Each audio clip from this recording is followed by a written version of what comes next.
வாங்க ஃப்ரெண்ட்ஸ், இன்னைக்கு நம்ம பார்க்குறது என்ன அப்படின்னு பார்த்தீங்கன்னா, இப்போ லேட்டஸ்ட்டாக ரொம்ப ரொம்ப ரீசெண்டாக ட்ரெண்டிங்கில் வந்துக்கிட்டு இருக்கிற ஒரே ஒரு விஷயம் என்ன அப்படின்னு பார்த்தீங்கன்னா, கூலி திரைப்படத்தை பற்றி தான். இந்த கூலி திரைப்படம் வந்து சூப்பர் ஸ்டார் ரஜினிகாந்தோட நடிப்பில், தலைவருடைய ஆக்ஷன் நடிப்பில், அனிருத் மியூசிக் டைரக்டர் கலாநிதி மாறனோட இதில் வந்து இந்த படம் வந்து ரொம்ப விறுவிறுப்பாக வந்து ரெடி ஆகி முடிச்சிருச்சு. இப்போ வந்து எல்லா பாடல்களும் ஆடியோ நம்ம எல்லாம் கேட்டிருப்போம்.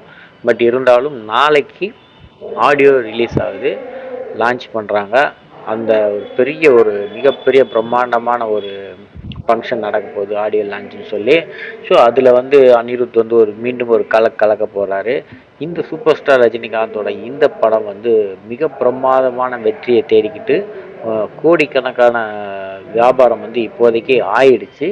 இன்னும் எவ்வளவு வருமானத்தை இந்த படம் கொடுக்க போகுது, எதிர்பார்ப்பு பயங்கரமாக இருக்குது. மோனிகா பாடல், பவர் ஹவுஸ் பாடல், டிஸ்கோ பாடல், இந்த மாதிரி நிறைய பாடல்கள் வந்து ஒரு வித்தியாசமான ஒரு முறையில் வந்து நம்ம அனிருத் வந்து ரெடி பண்ணி கொடுத்துருக்குறாரு.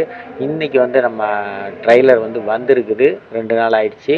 இந்த ட்ரைலரை பார்த்துருப்பீங்க நிறைய பேர். ஸோ பார்க்காதவங்கலாம் பாருங்கள். அப்புறமா வந்து நாளைக்கு ஆடியோ லான்ச் வந்து சென்னையில் வந்து பண்ணுறாங்க. அதை நேரில் பார்க்க போகிற ரசிகர்கள் எல்லாருமே வந்து பார்த்து ரசிங்க. அதுக்கப்புறமா வந்து இந்த கூலி திரைப்படத்தை வந்து நேரில், அதாவது ஸ்க்ரீனில், பெரிய ஸ்க்ரீனில் போய் பார்க்கணும் எல்லாரும். ஸோ இதோட எதிர்பார்ப்பு வந்து பயங்கரமாக இருக்குது. ரஜினிகாந்த் இவ்வளோ வயசில் இவ்வளோ ஆக்டிவாக இருக்கிறாரு அப்படின்னு சொல்லி ஒரு பெரிய எதிர்பார்ப்பில் இருக்குது. உண்மையிலே வந்து ஒரு பெரிய ஹீரோவாக தான் இருக்கார். பழைய புது புது ஹீரோக்கள் எல்லாம் நிறைய வந்து சின்ன வயசில், இளம் வயசில் வந்து நிறைய பேர் வந்துட்டு தான் இருக்கிறாங்க, இல்லைன்னு சொல்லலை. இருந்தாலும் அவர்களுக்கு ஈக்குவலாக வந்து இன்னமும் இவர் அதே போல் ஒரு ஹீரோவாக வந்து ஆக்ட் பண்ணிக்கிட்டு இருக்கிறாரு. அதனால் வந்து இவருடைய படங்கள் வந்து என்றைக்குமே இன்றைக்கின்னு இல்லை, இன்னும் எத்தனை படங்கள் இவர் நடித்தாலும் இந்த படங்கள் வந்து இதே போல் தான் போய்கிட்டு இருக்கிறோம். ஸோ அதை பற்றி யாரும் வந்து ஒரி பண்ண வேண்டியதில்லை. அவருடைய திறமை, ஸ்கில் இருக்குதுன்னு சொல்கிறாங்களே, ஸோ அந்த மாதிரி அவருக்கு வந்து ஒரு தனி திறமை வந்து இருக்குது. அதனால தான் அவரால் வந்து இந்த விஷயத்தை வந்து பண்ண முடியுது, வேறு ஒரு விஷயமும் கிடையாது. ஸோ அவருக்குள்ளே ஒரு பவர் இருக்குது. அவர் சொல்கிற மாதிரி அந்த பவர் வந்து அவருக்குள்ளே வந்து அதிகமாகவே இருக்குது. அதனால் அவர் தொடக்கூடிய அத்தனை விஷயங்களும், அவர் வந்து அரசியலுக்கு வராமல் இருந்த காரணமும் இதனால தான். ஸோ இவருடைய இது என்ன, இவருடைய பிறப்பு என்ன அப்படின்னா, சினிமாவில் இவர் வந்து ஒரு பெரிய லெவலில் வந்து ஆக்ட் பண்ணணும், இவர் வந்து நடிக்கணும், நடித்து மக்களுக்கு வந்து ஒரு சந்தோஷப்படுத்தணும், அவரோட அந்த மாதிரி இதுதான் இவருடைய பிறப்பு வந்து அந்த மாதிரி இருந்திருக்குது.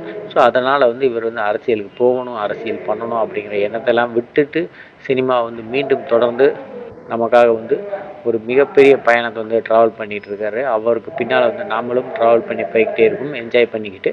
ஸோ 70s இருந்து இன்னமும் 25 ஆயிடுச்சு, இன்னமும் வந்து அதே கெட்டப்பில் அதே மாதிரி வந்துக்கிட்டு இருக்கிறாரு. எல்லோரும் எதிர்பார்த்து கொண்டு காத்திருக்கக்கூடிய இந்த கூலி திரைப்படம் ஆகஸ்ட் 14ஆம் தேதி ரிலீஸ் ஆகுது. ரிலீஸுக்கு எத்தனை பேர் வந்து வெயிட் பண்ணிக்கிட்டு இருக்கிறீங்க, அதை பார்க்குறதுக்கு எவ்வளோ பேர் வந்து ஸ்க்ரீனில் ஃபஸ்ட் டே வந்து இந்த படத்தை வந்து ஸ்க்ரீனில் பார்க்குறதுக்கு எவ்வளோ பேர் வந்து ஆர்வமாக இருக்கிறீங்க அப்படின்னு சொல்லி கமெண்ட் கொடுங்க. அது போக டிக்கெட்லாம் யாரெல்லாம் வாங்கியிருக்கிறீங்க, மற்ற விஷயங்கள் எல்லாத்தையும் கீழே கமெண்ட் பாக்ஸில் வந்து கொடுங்க, நம்ம பார்க்கலாம், லைக் பண்ணலாம். இந்த வீடியோ வந்து உங்கள் ஃப்ரெண்ட்ஸுங்க எல்லாருக்கும் ஷேர் பண்ணிவிடுங்க. இந்த விஷயத்தை வந்து அவங்களும் பார்த்து மகிழ்ச்சி அடையட்டும். இந்த படத்தை வந்து வெற்றி படமாக ஆக்கக்கூடிய ரசிகர்கள் மற்றும் ரசிகர் இல்லாத மக்கள் அனைவருக்குமே நன்றி. இந்த படம் வந்து மிகப்பெரிய மாபெரும் வெற்றியை அடையும் அப்படிங்கிறத எதிர்பார்த்து கொண்டு இருக்குது. இந்த படத்துலேயும் ரஜினி வந்து ஒரு கூலியாக நடித்து கொண்டு ஒரு மிகப்பெரிய ஒரு கேங்கை வந்து பிடிக்கிறாரு அப்படிங்கிறது தான் இந்த படத்தோட இது. வாங்க, இந்த படத்தில் கதையில் என்ன இருக்குது அப்படிங்கிறத வந்து நம்ம வந்து ஸ்க்ரீனில் பார்த்தா தான் முழுசாக தெரிய முடியும். ஆளாளுக்கு ஒவ்வொரு கதையை சொல்கிறாங்க, அதெல்லாம் வந்து எப்படின்னு தெரியாது. நன்றி. நம்ம வீடியோ பார்த்த அனைவருக்கும் நன்றி.